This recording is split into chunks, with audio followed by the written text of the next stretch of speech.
A working-class cleaner from Britain, Harris's eyes fell on a high-class custom dress kept in her employer's house. The luxurious garment shimmered with a soft and alluring glow, like stars twinkling in the night sky. But when the employer told her the dress cost £500, disbelief filled Harris's eyes. For a cleaner who barely got by doing floor cleaning and small tasks all day, £500 was a dream that might never come true. But Harris decided not to give up. She planted a dream in her heart. One day, she would buy that dress. After that, Harris started saving money. While others took the bus to work, Harris walked on foot, even in the rain and storms. While others spent their days relaxing in comfortable homes, Harris would turn off the lights and save a few coins. She ran around, grabbing cleaning jobs one after another, and in her free time, sewed people's clothes. Slowly, she began to accumulate pennies to make that far-off dream a reality. Luck often favors those who work hard. One night, like any other, Harris marked a few numbers on a lottery ticket and went to bed with a tiny hope. The next morning, luck woke up. Harris won a £150 prize. She jumped up in joy. When her best friend, little Winnie, found out, she was also very happy. But life is never easy. Due to an economic downturn, her employer not only reduced her working hours, but also stopped her salary. Harris became deeply discouraged. She didn't know how many more hardships she would have to go through to make her dream come true. When Winnie noticed that Harris had been looking sad every day, she decided to cheer her up by taking her to the dog racing track. There, Harris saw a dog number 6, named High Fashion. The name seemed to touch her heart. She felt like it was a sign, a call from fate. Without thinking, Harris took £100 from her pocket and placed a bet on number 6. Archie, who was selling tickets, tried to explain to her that the dog wouldn't win, but when the owner was nearby, he said nothing and took her money. The race began.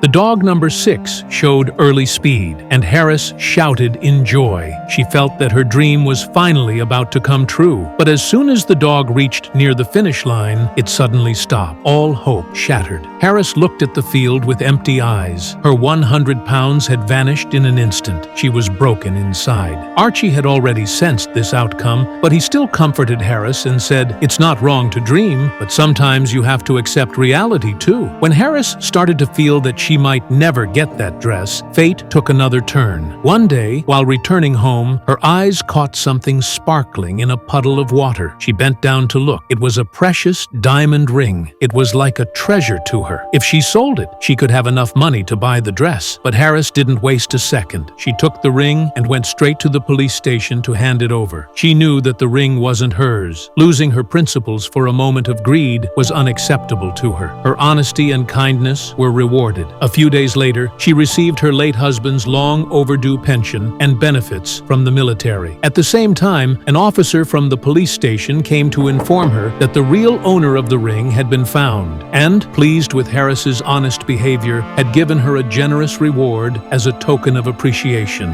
On that very day, Archie from the dog race track also came and said, "Sorry, Harris, I couldn't save your £100, but I added a little extra from the £10 I had hidden and won you more than £100. This unexpected money finally helped Harris gather the £500 she needed to buy the dress. She felt that her hard work, honesty, and dedication had finally been rewarded. She immediately decided she would go from London to Paris and fulfill her dream. Harris booked her flight to Paris. It was her first time flying, and her heart was filled with both nervousness and excitement. Looking out the window at the dazzling lights of Paris, she imagined herself wearing the Dior dress, and a soft, pleasant smile spread across her face. After arriving in Paris, to save money, Harris spent the night on a bench at the train station. The next morning, with the help of a kind passerby, she made her way to the Dior headquarters. As she was about to go inside, a model suddenly fell on the red carpet. Harris immediately ran and helped her up. The model's name was Natasha. She quickly hurried inside, but left her bag behind. Harris quickly climbed the stairs to return the bag. She had no idea that this small act of kindness would play a significant role in her entire Paris trip. After that, Harris reached the reception room. The well-dressed female manager looked at her simple outfit with a glance full of contempt. She silently asked Harris to sit in a corner and then got busy welcoming the wealthy guests, eagerly handing them passes. Harris became restless seeing this. She was the first to arrive, so why wasn't she allowed inside? But the manager completely ignored her and continued welcoming Lady Avalon's daughter with full attention. The manager found Harris's presence there very humiliating. She felt it would affect the prestige of the show. She told the female supervisor to take Harris to a department store and show her a dress that matched her level, but Harris firmly refused to leave. She said resolutely, "I have worked day and night. I've only come to see my favorite dress, nothing else." When the accountant saw the money in Harris's hand, he was ready to let her in.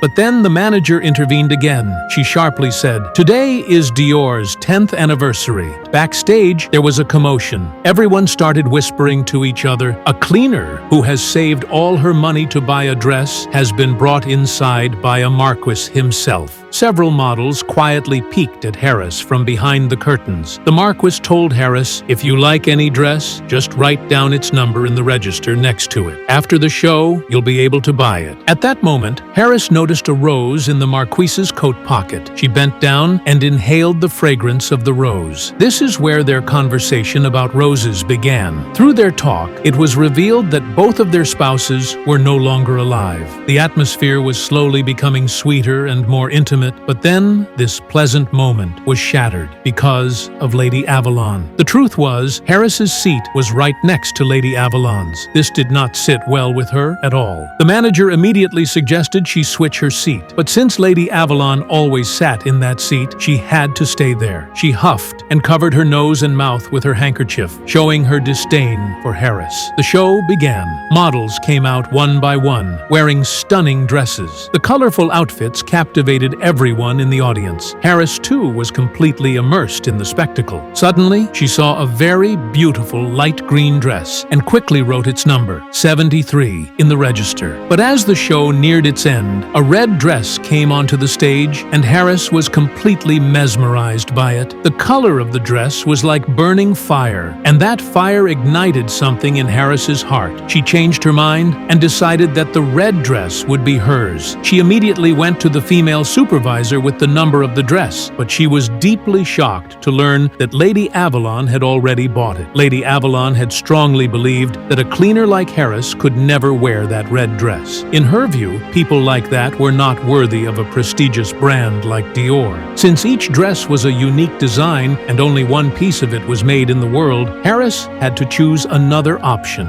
She chose the green dress she had liked earlier, the one with the number 73. But another problem arose. Every high-end custom Dior dress was made with a personalized fit. Harris was told she would have to stay in Paris for almost 2 weeks for fittings, so the dress could fit perfectly. However, all of Harris's savings had already been spent on the dress. Now she had no means to stay in Paris for 2 weeks. Seizing this opportunity, the female manager sneered, "You shouldn't have taken this dress." At that moment, the model Natasha, whom Harris had helped earlier, intervened. She said she could talk to the designer and get the trial time reduced. Then, the finance officer, Carroll, proposed that Harris could stay at his house for a few days. Just as the female manager was about to say something, the supervisor standing nearby smiled and invited Harris inside. When the staff heard Harris's story of struggle, they all welcomed her with applause. The interviewer jokingly said, "Your body looks just like a model's." Harris laughed and made a light-hearted joke about herself in English, causing the entire staff to burst into laughter. After the first fitting, Natasha was already waiting outside with the car. Harris was surprised to see this. Despite the recent acquaintance, Natasha's warmth towards her was clearly evident. On the way, Natasha deliberately took her through the most beautiful parts of Paris, so Harris could feel the beauty of the city. After that, both of them arrived at Farrell's house. Upon seeing the condition of the house, Harris couldn't stop herself. She immediately started cleaning. When Farrell returned with some items and saw the house completely transformed, he was stunned. He apologized to Natasha for the state of his home. Meanwhile, a shopping bag fell down. Both of them bent down to pick up the items and accidentally bumped their foreheads. They smiled at each other and shyly apologized. At dinner, Harris realized that Farrell liked Natasha. He cleverly steered the conversation toward the author that Natasha liked. Coincidentally, Farrell was also a fan of that same author. The conversation about the author sparked a slight attraction in Natasha's heart for Farrell. By nightfall, Harris was gazing at the twinkling Paris sky. She still couldn't believe that she was really standing on the land of her dreams. During these days, she regularly went to the high custom workshop. Amid the clicking of sewing machines and the rustling of silk fabrics, she learned that the Dior house was in serious trouble. Wealthy customers often rejected dresses for various reasons and didn't make payments, making it difficult for the company to even pay its employees. Harris was deeply concerned when she learned this. Around the same time, she met the Marquis again. When he learned that Harris would be staying in Paris for another week, he invited her to the flower market. As they walked, he praised Harris for the courage she had shown, spending all her savings on one dress. Harris smiled and said, "Even my closest friend calls it foolishness." In response, the Marquis said deeply, "I can understand what you mean. When I see such beautiful dresses, it reminds me of my past golden days." To forget his old bitterness, the Marquis invited Harris to a dance party. This party was for the wealthy class, where caviar and champagne were being served. In the glow of music and dance, Harris got lost, and the next morning when she woke up, it was 10:30 on the clock. She rushed to the Dior workshop, but the tailor clearly refused, saying, "I won't work now because you didn't respect the time." Harris begged the supervisor for help, but the female manager had already wanted Harris to leave. Only the female supervisor showed pity, but even she was clearly unable to do anything. Harris admitted her mistake in front of everyone. She said, "I made a mistake. I am ashamed of my actions. I respect all of you, and this has become the biggest mistake of my entire life." Seeing her humility and remorse, the female supervisor quietly moved forward. Using her authority, she took Harris to the part of the workshop where the most beautiful clothes were kept.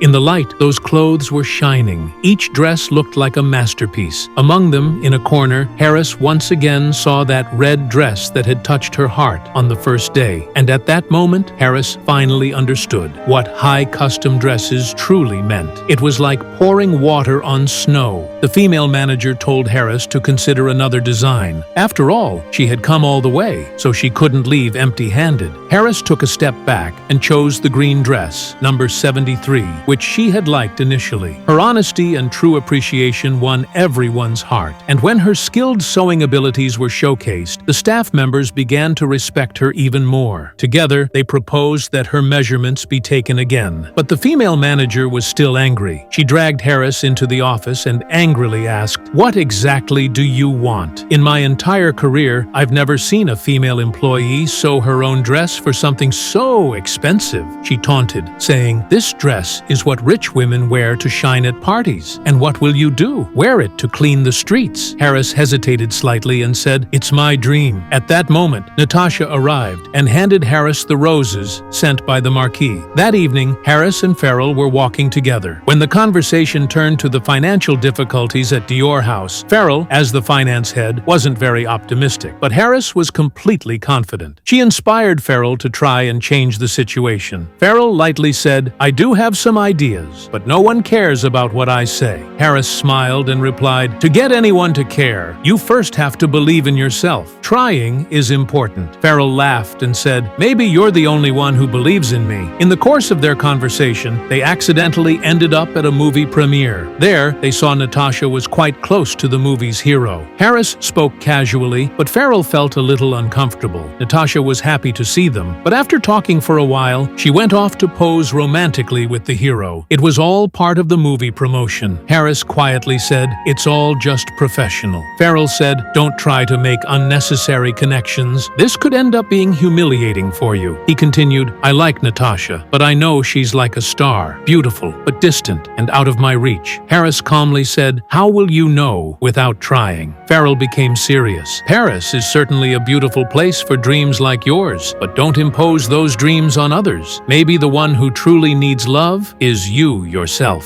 Farrell's words touched Harris's heart. She remembered her late husband, Eddie. It was his pension that gave her the chance to come to Paris. Was this some kind of sign from him? Had he sent her here to find love again in her life? The next day, Harris arrived on time at the Marquis's residence. The Marquis showed Harris his old pictures and told her that when he was in boarding school, the other children used to tease him a lot. In those days, a cleaning lady, whom he called Mop Madam, took care of him. She looked after him and boosted his morale. The Marquis smiled and said, "When I look at you, I'm reminded of that Mop Madam." Harris understood. It wasn't love, but the warmth and gratitude of the past. She left politely. On the way back, she felt a strange emptiness inside. Now she understood. Even though she had become a part of a high-fashion gown, she was still, deep inside, as lonely as a dress hanging on a hanger. The Cinderella fairy tale was never truly real. Glass slippers never belonged to the girl who cleaned the floor. The next day, when Harris arrived at Dior House, she saw dozens of employees packing their things and leaving. The entire atmosphere was chaotic. It was clear that this centuries-old establishment had fallen into a serious financial crisis. Harris immediately stopped everyone and encouraged them to unite and demand answers. The female manager said she had no authority. At that moment, Harris decided she would speak directly to the owner of Dior. On the way, more employees joined her. When they all reached the main office, Farrell tried to stop them, but Harris firmly said, "This is the moment to prove ourselves." She pushed Farrell towards the CEO's office and said, "Now you have to speak." Harris pleaded with Dior, "Sir, just give him 10 minutes. Maybe this young man can save Dior." After a little hesitation, Farrell stepped forward. Full of confidence, he proposed a revolutionary idea. Dior should step out of its traditional luxury image and launch an affordable yet stylish light luxury line, so that ordinary women could also become a part of the brand. Dior Sir listened carefully to his words and fell into thought. After a while, Farrell came out and told everyone that Dior had approved his proposal. Now, the Dior brand would move forward with a new vision and direction, and the first face of this new beginning would be Harris. Not only had the layoffs been avoided, but now more people would be hired. The female manager realized that there was no longer a place for her in the company, and she quietly resigned. Natasha also resigned alongside her. That evening, Harris and Farrell went to the female manager's house. They urged her to return.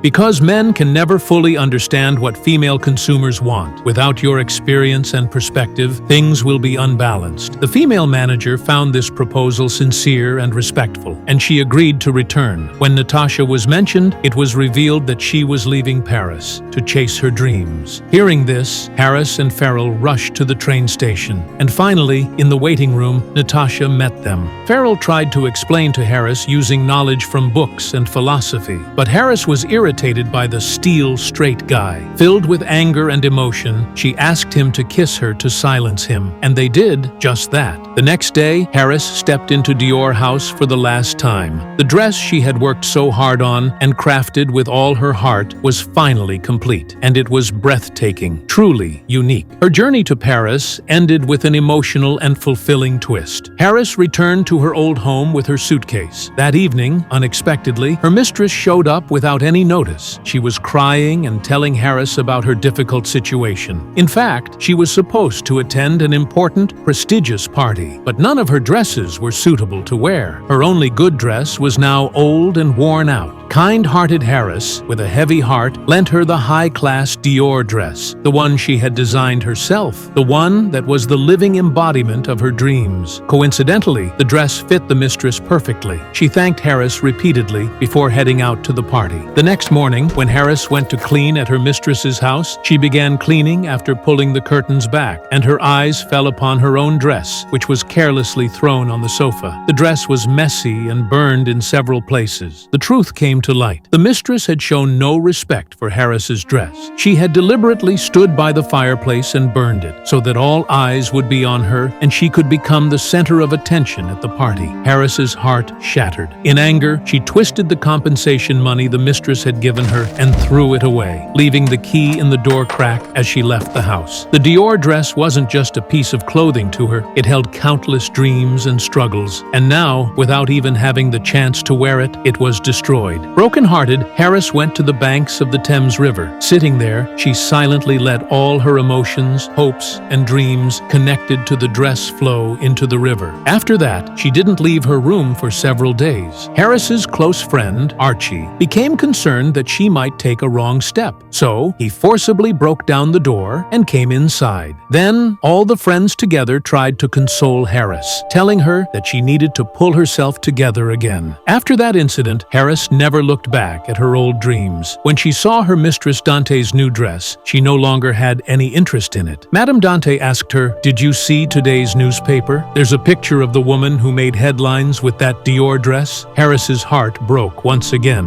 In anger, she resigned from her job and demanded full payment of the remaining amount. One evening, while Harris was busy with gardening, someone knocked on the door. A delivery boy arrived with a bouquet of flowers and a small gift. When Harris unwrapped the paper, she saw it was from Dior House. Inside was a letter. "Dear Harris, we saw the news in the newspaper about your dress being burned. While the news has boosted the sales of our dress, we are deeply saddened for you. You are a kind-hearted person. After you left Paris, Lady Avalon's husband was arrested on charges of embezzlement and is now in prison. The payment for the red dress she had ordered remained unpaid. We have now had that dress remade and sent it to you according to your measurements. These roses are from Marquis. Please keep this dress away from fire this time. With all our love and thanks from the bottom of our hearts." At a dinner party for veterans organized by the government, amidst the lights and glitter, Harris entered the hall wearing that beautiful dress. All her friends were stunned. In an instant, everyone's eyes were fixed on her, and she became the center of attention. Archie smiled and said, "You've completely changed now. There's a different glow coming from you." Harris replied, "It's all because of this dress." Archie said, "No, it's not just the dress. A person's inner beauty enhances their aura, and the dress is just a means to make it shine brighter. True beauty is not limited by the passage of age or the highs and lows of a person's life. The only thing that can stop beauty from blooming is a heart that has lost its energy and no longer longs for anything beautiful." In her search for her dreams, Harris always held on to the truth of humanity. When she found the diamond ring, she returned it to its rightful owner without hesitation. Whenever the woman manager, who often criticized her, pleaded with her not to quit, Harris forgave her, forgetting their old grievances. When Harris realized that Marquis's feelings for her were only admiration and not true love, she bid him farewell without attachment or regret. Even when her employer intentionally destroyed her high-end dress, her goodness gave her something even more valuable in that moment of heartbreak. The shining red dress worn at the Veterans Ball teaches us that true elegance never depends on external things. It is born from the glow within us. No matter where we are, every ordinary person has the right to dream. No matter how much the world ridicules, every soul has the right to be gently cherished. When we, like Harris,